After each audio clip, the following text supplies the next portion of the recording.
Hello guys, today I will discuss about a new topic that is electrochemistry. आज से मैं electrochemistry की series start करने जा रहा हूँ. जो student IIT JEE, NEET, CBSE board, ISC board और वेस्ट बंगाल बोर्ड की स्टूडेंट हो वो ये वीडियो लेक्चर देख सकते हो.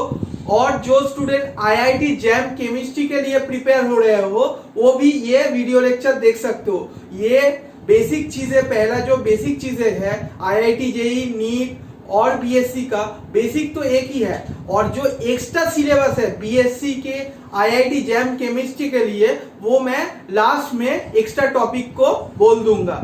Okay, so let's start the class. ये जो इलेक्ट्रोकेमिस्ट्री चैप्टर है ये बहुत ही एक अच्छा चैप्टर है और इम्पोर्टेंट चैप्टर है. From basic up to advance level तक केमिस्ट्री से रिलेटेड जो भी एग्जाम हो जाए वहां पर इलेक्ट्रोकेमिस्ट्री से क्वेश्चन ना है ये बहुत ही कम दिखा गया है. आपको ये चैप्टर अगर आप अच्छे से पढ़ोगे जो भी सवाल आ जाए इजीली हो जाएगा. और ये चैप्टर बहुत ही इजी चैप्टर है, कोई डरने वाली बात नहीं है. पहले हमको देखना पड़ेगा इलेक्ट्रोकेमिस्ट्री से कितना मार्क्स आता है कौन कौन एग्जाम में. Let us note it down carefully. अगर मैं कॉम्पिटिटिव एग्जाम के पॉइंट ऑफ व्यू से बात बताऊं IIT JEE में बेसिकली 4 मार्क्स आता है. 4 मार्क्स का मतलब क्या है, एक क्वेश्चन आएगा ही. सिमिलरली अगर मैं नीट की बात बताऊं दैट इज मेडिकल, उसमें 8 मार्क्स आता है. 8 मार्क्स इसका मतलब क्या है, 2 क्वेश्चन आएगा ही. सिमिलरली अगर मैं बोर्ड की एग्जाम के पॉइंट ऑफ व्यू से बोलूं CBSE बोर्ड में 7 मार्क्स आता है. 7 मार्क्स. ISC बोर्ड में भी 4 मार्क्स आता है. और वेस्ट बंगाल बोर्ड की अगर मैं बात बताऊं, वेस्ट बंगाल बोर्ड यहां पर लिख रहा हूं WBCHSE, यहां पर भी नया पैटर्न के अनुसार 5 मार्क्स आएगा. और मैं IIT जैम केमिस्ट्री की एक्स्ट्रा टॉपिक भी बोल दूंगा, वहां पर जो एक्स्ट्रा टॉपिक है इलेक्ट्रोकेमिस्ट्री में वो भी मैं पढ़ा दूंगा. ये लेक्चर सीरीज को ऑब्वियसली आप लोग फॉलो कर लेना, तभी इलेक्ट्रोकेमिस्ट्री से जो क्वेश्चन आ सकता है मैं इस लेक्चर सीरीज में वो भी कंप्लीट कर दूंगा. IIT जैम केमिस्ट्री की अगर मैं बात बताऊं ये एक ऐसा एग्जाम होता है जो MSc के लिए एंट्रेंस एग्जाम होता है. और कौन कंडक्ट करता है, IIT. यहां पर जो बेसिकली मार्क्स आता है 4 मार्क्स एवरेज में आता है. पहले आप लोग ये चीजें नोट कर लो, कौन सा एग्जाम में कितना मार्क्स आता है वो हमको जानना पड़ेगा. अगर मैं इलेक्ट्रोकेमिस्ट्री की बात बताऊं, देखो इलेक्ट्रोकेमिस्ट्री हर लोग स्टार्ट कर देता है it is the inter conversion of electrical energy into chemical energy and vice versa. But हमको पहला पॉइंट यही देखना पड़ेगा हम इलेक्ट्रोकेमिस्ट्री क्यों पढ़ेंगे, why we have to study electrochemistry. पहला पॉइंट ही यही होगा क्यों हम इलेक्ट्रोकेमिस्ट्री पढ़ेंगे. Why we have to study electrochemistry. Electrochemistry पढ़ के क्या हो जाएगा और क्यों हम पढ़ेंगे, ये हमारा पहला पॉइंट होगा. देखो इलेक्ट्रोकेमिस्ट्री से हम डेली लाइफ, डेली रूटीन में अटैच्ड है. कैसे, ये जो मैं वॉच पर हूं इसके अंदर क्या है, बैटरी है. बैटरी में क्या है, केमिकल है जो केमिकल एनर्जी से इलेक्ट्रिकल एनर्जी में कन्वर्ट कर दे रहे हैं. इसलिए इलेक्ट्रोकेमिस्ट्री रिक्वायर्ड है. और रियल लाइफ एग्जाम की अगर मैं बात बताऊं, जो YouTube वीडियो आप लोग देख रहे हो मोबाइल से अपना, वहां पर भी क्या है, मोबाइल में क्या है, बैटरी है. बैटरी में क्या है, केमिकल है जो केमिकल एनर्जी से इलेक्ट्रिकल एनर्जी में कन्वर्ट कर दे रहा है. सिमिलरली टीवी का रिमोट, वहां पर भी क्या है, बैटरी है जो केमिकल एनर्जी से इलेक्ट्रिकल एनर्जी में कन्वर्ट कर रहे हैं. इसलिए हम टीवी देख सकते हैं रिमोट के हेल्प से. सिमिलरली आज के दिन में बेसिकली इलेक्ट्रिकल कार्स, उसमें भी बैटरी है इसलिए उसको चार्ज देने के लिए स्टेशन में जाना पड़ता है. सिमिलरली इलेक्ट्रिकल बस. और अगर मैं हार्ट पेशेंट की बात बताऊं, पेसमेकर, वहां पर भी क्या है, वहां पर भी बैटरी है। बैटरी में क्या है, केमिकल है जो केमिकल एनर्जी से इलेक्ट्रिकल एनर्जी में कन्वर्ट कर रहे हैं। सिमिलरली बहुत सारे एग्जांपल है, कैलकुलेटर, ऑटोमोबाइल। हम इलेक्ट्रोकेमिस्ट्री से डेली लाइफ रूटीन में अटैच्ड है। लैपटॉप, मोबाइल, और मोबाइल के बिना आज का दिन तो एकदम नहीं बोल सकता हूं क्या है। Mobile, without mobile today's life is not possible. Okay, so electrochemistry किस लिए हमको इंपॉर्टेंट है, क्योंकि all sorts of battery which are found everywhere in modern society, हर जगह में जहां पर भी बैटरी का बात होगा इलेक्ट्रोकेमिस्ट्री वहां पर रहेगा। Electrochemistry is required. सो हम क्यों इलेक्ट्रोकेमिस्ट्री को पढ़ेंगे, बिकॉज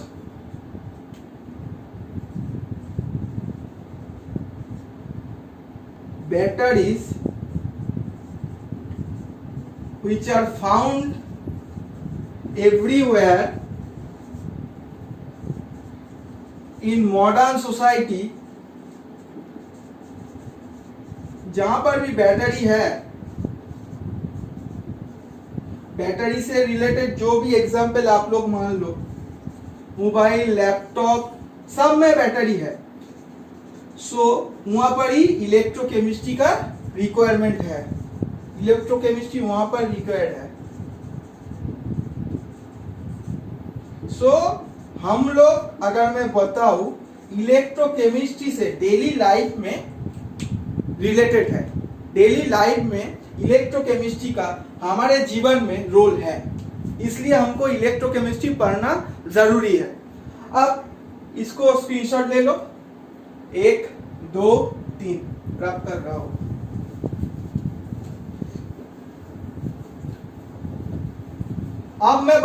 अब हम देखेंगे इलेक्ट्रोकेमिस्ट्री का मतलब क्या है। इलेक्ट्रोकेमिस्ट्री के मतलब अगर मैं बोलूं, देखो यहां पर नाम में लिखा गया है इलेक्ट्रोकेमिस्ट्री। सो दो वर्ड से मिक्स है।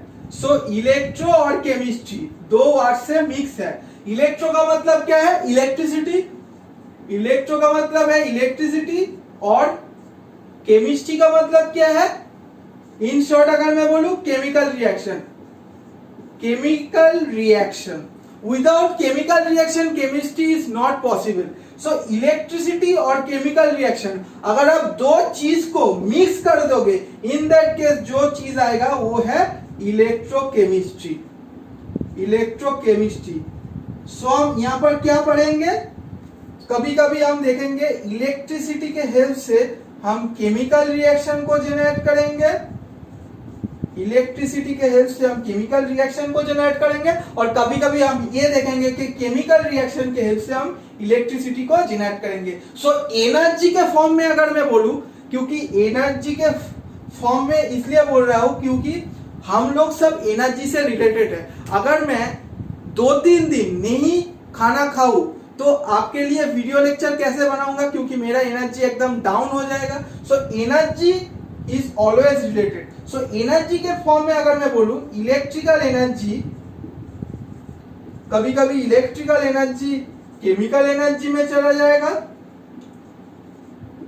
और कभी कभी केमिकल एनर्जी इलेक्ट्रिकल एनर्जी में आएगा। यही बेसिकली खेल है इलेक्ट्रोकेमिस्ट्री में। कभी कभी इलेक्ट्रिकल एनर्जी केमिकल एनर्जी में जाएगा, और केमिकल एनर्जी इलेक्ट्रिकल एनर्जी में आएगा। सो डेफिनेशन अगर मैं बोलूं कि इलेक्ट्रोकेमिस्ट्री में it is the interconversion of electrical energy and chemical energy. Chemical से इलेक्ट्रिकल और इलेक्ट्रिकल से केमिकल, यही खेला चलता है। सो पहले आप लोग ये चीज को अच्छे से नोट कर लो। ओके, अब हम डिस्कस करेंगे इलेक्ट्रोकेमिकल सेल के बारे में। इलेक्ट्रोकेमिकल सेल क्या है, ये एक सेल है जिसके हेल्प से हम इलेक्ट्रिसिटी को प्रोड्यूस कर सकते हैं फ्रॉम अ केमिकल रिएक्शन, और केमिकल रिएक्शन को एक जनरेट कर सकते हैं फ्रॉम इलेक्ट्रिसिटी। और अगर मैं एनर्जी के फॉर्म में बोलूं तो क्या होगा, इलेक्ट्रिकल एनर्जी को हम केमिकल एनर्जी में कन्वर्ट कर सकते हैं, और केमिकल एनर्जी को इलेक्ट्रिकल एनर्जी में कन्वर्ट कर सकते हैं। So we can write electrochemical cell के बारे में हम यही लिख सकते हैं कि it is a cell in which electricity is produced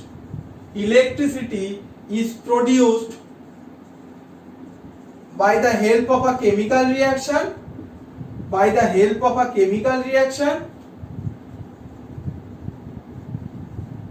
और वाइस वर्सा। इसका मतलब केमिकल रिएक्शन को हम प्रोड्यूस कर सकते हैं किसके हेल्प से, इलेक्ट्रिसिटी के हेल्प से, और वाइस वर्सा। सो एनर्जी के फॉर्म में हम क्या लिख सकते हैं, so we can generate electrical energy from chemical energy और chemical energy into electrical energy. So we can generate electrical energy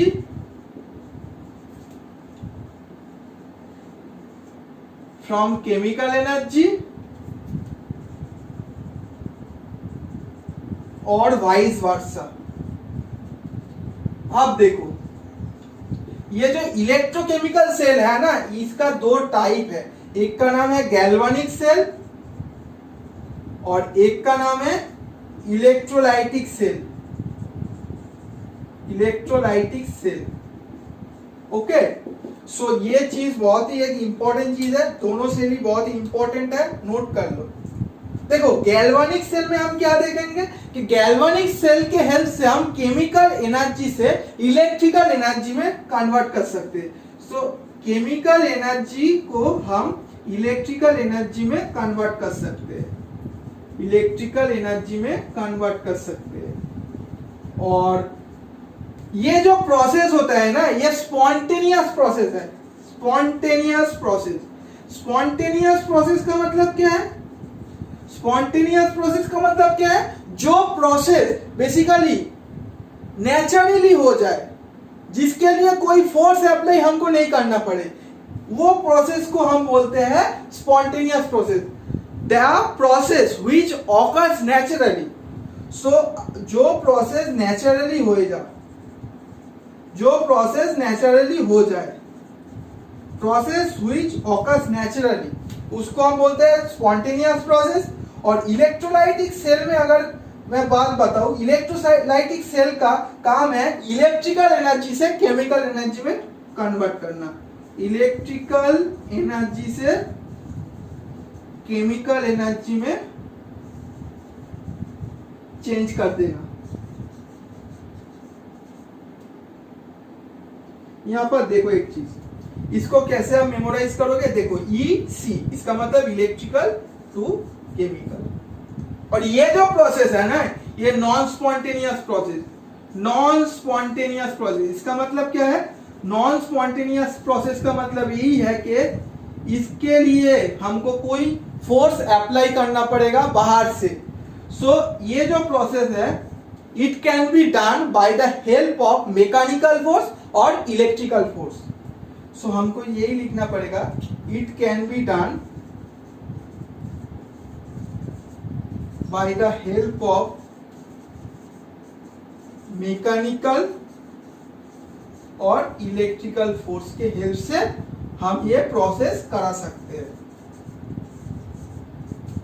okay, और एक चीज आप लोग कंक्लूड कर सकते हो कि गैल्वानिक सेल और electrolytic cell opposite to each other, क्योंकि यहाँ पर केमिकल से इलेक्ट्रिकल और यहाँ पर इलेक्ट्रिकल से केमिकल काम है। यहाँ पर ये प्रोसेस स्पॉन्टेनियस है, तो ये प्रोसेस नॉन स्पॉन्टेनियस है। सो हम ये कंक्लूड कर सकते हैं कि galvanic cell and electrolytic cell are opposite to each other, and electrolytic cell are opposite to each other. So हमने क्या देखा? पहले हम देखा इलेक्ट्रोकेमिकल सेल क्या है। इलेक्ट्रोकेमिकल सेल ऐसा सेल है जिससे हेल्प से हम इलेक्ट्रिसिटी को प्रोड्यूस कर सकते हैं फ्रॉम अ केमिकल रिएक्शन और वाइस वर्सा। सो एनर्जी के फॉर्म में अगर मैं बोलूं, केमिकल एनर्जी को इलेक्ट्रिकल एनर्जी में और इलेक्ट्रिकल एनर्जी को केमिकल एनर्जी में ट्रांसफॉर्म कर सकते हैं। सिमिलरली इलेक्ट्रोकेमिकल सेल की दो बेसिकली टाइप होते हैं। टाइप 1 है गैल्वानिक सेल यहाँ पर लिख लो टाइप्स ऑफ इलेक्ट्रोकेमिकल सेल, ये हेडिंग होगा। सो पहला टाइप गैल्वेनिक सेल, दूसरा टाइप इलेक्ट्रोलाइटिक सेल।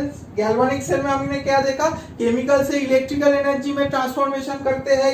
ये प्रोसेस जो होता है ये spontaneous, that is occurring naturally. Electrolytic cell में हमने क्या देखा, इलेक्ट्रिकल एनर्जी से केमिकल एनर्जी में कन्वर्ट कर देता है। और जो ये प्रोसेस है ये नॉन स्पॉन्टेनियस प्रोसेस है। नॉन स्पॉन्टेनियस प्रोसेस एक ऐसा प्रोसेस है जिसको करने के लिए हमको बाहर से फोर्स देना पड़ता है।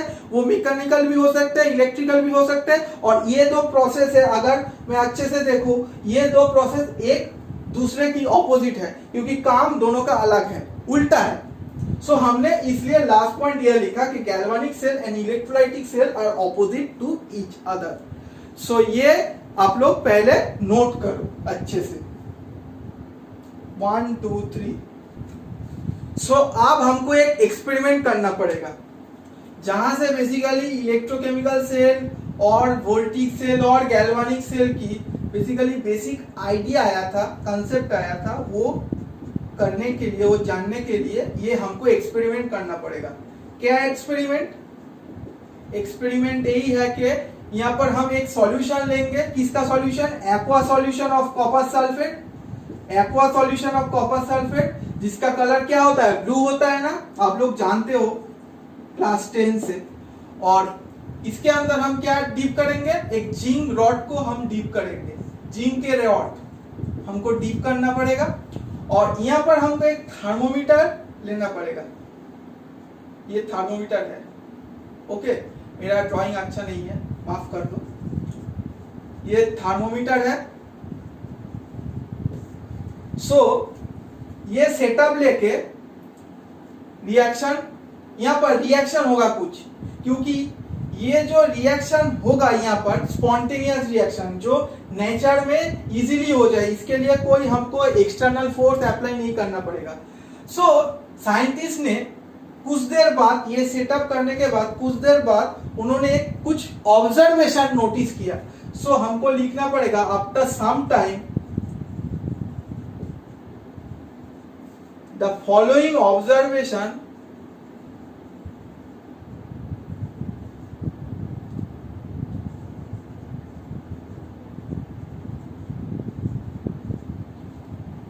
after some time the following observation is noticed।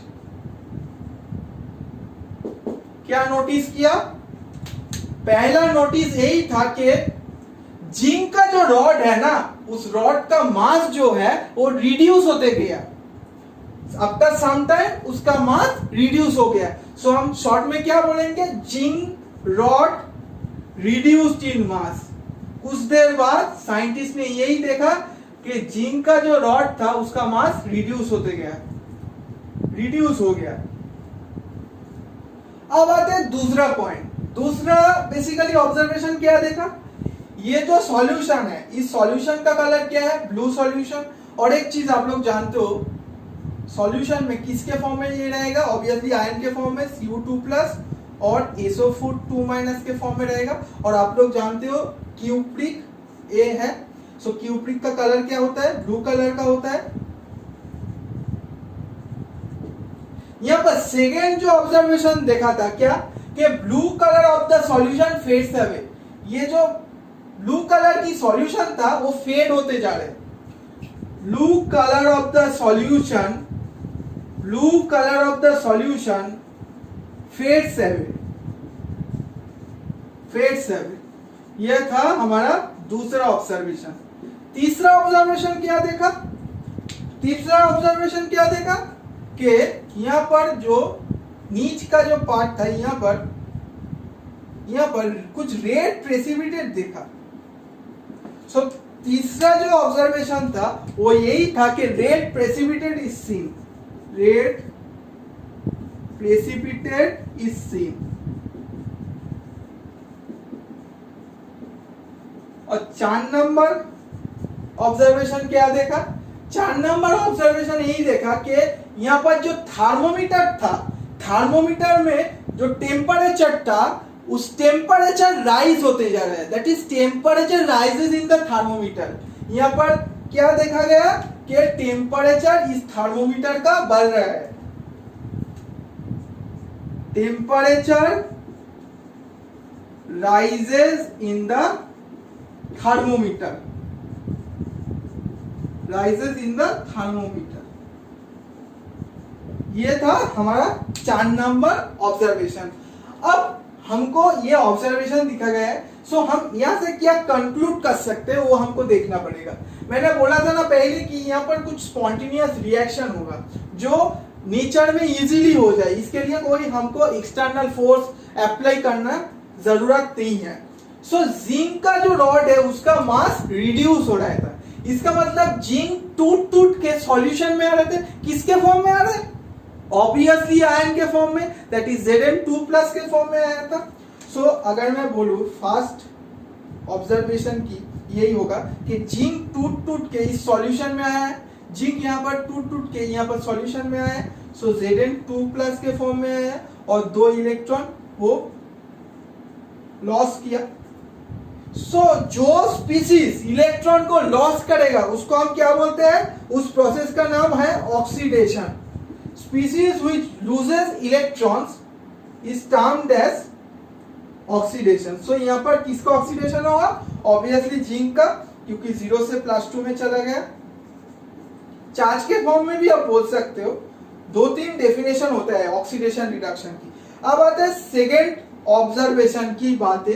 देखो blue colour of the solution fades away, इसका मतलब क्या है? ये जो ब्लू कलर की सॉल्यूशन है उसका रंग फेड होते जा रहे थे, इसका मतलब Cu2+ की कलर क्या है? ब्लू है, वो सॉल्यूशन से जा रहे थे इसलिए ब्लू कलर की सॉल्यूशन फेड होते जा रहे हैं। सो हम क्या बोल सकते हैं? Cu2+ get lost from the solution. इसका मतलब Cu2+ कहां पर जा रहे थे? ऑब्वियसली +2 से और कुछ ऑक्सीडेशन स्टेट में जा रहे थे, इसलिए ये कलर फेड होते जा रहे हैं। सो क्या हुआ बेसिकली? Cu2+ यहां से 2 इलेक्ट्रॉन लेगा और वो बेसिकली Cu में कन्वर्ट हुआ 0 ऑक्सीडेशन स्टेट में। सो जो स्पीसीज इलेक्ट्रॉन को गेन करता है उसको हम क्या बोलते हैं? रिडक्शन बोलते हैं ना, रिडक्शन बोलते हैं ना। अब यहां पर क्या देखा कि रेड प्रेसिपिटेट इज सीन। आप लोग जानते हो कॉपर की कलर क्या होता है? रेड होता है। रेड प्रेसिपिटेट इसलिए दिखाया गया था क्योंकि Cu2+ Cu में कन्वर्ट होते जा रहे हैं, इसलिए बेसिकली रेड प्रेसिपिटेट दिखा गया है।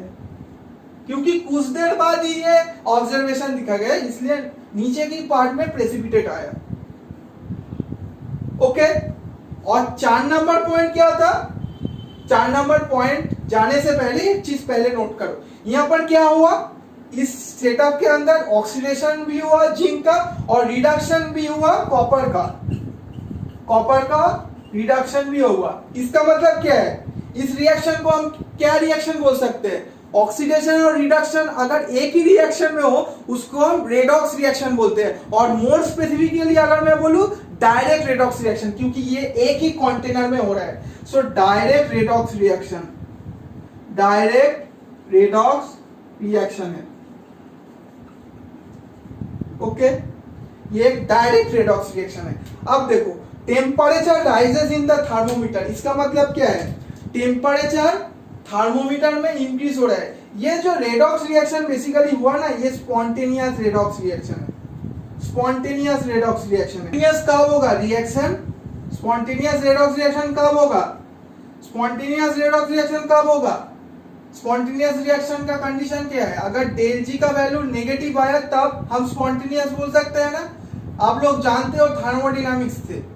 ओके, सो स्पॉन्टेनियस रिएक्शन तब होगा अगर ΔG का वैल्यू नेगेटिव। अगर कोई रिएक्शन अपने आप ही हो जाए तो कोई एनर्जी रिलीज करेगा। यहाँ पर जो एनर्जी रिलीज करता है, यहाँ पर जो एनर्जी रिलीज होता है, यहाँ पर नोट करके लिख लो। यहाँ पर जो एनर्जी, the energy released, यहां पर जो एनर्जी रिलीज होता है वो किसके फॉर्म में? हीट के फॉर्म में, in the form of heat.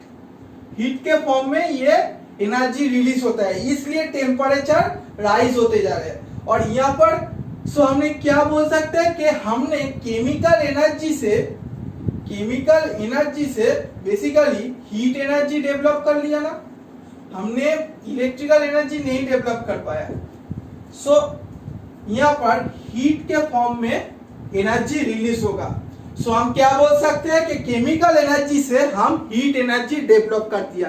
पर हमारा मेन टारगेट क्या था? मेन टारगेट हमारा था कि केमिकल एनर्जी से इलेक्ट्रिकल एनर्जी, और कोई इलेक्ट्रिकल एनर्जी अगर हम लेते, इलेक्ट्रिकल एनर्जी से केमिकल एनर्जी।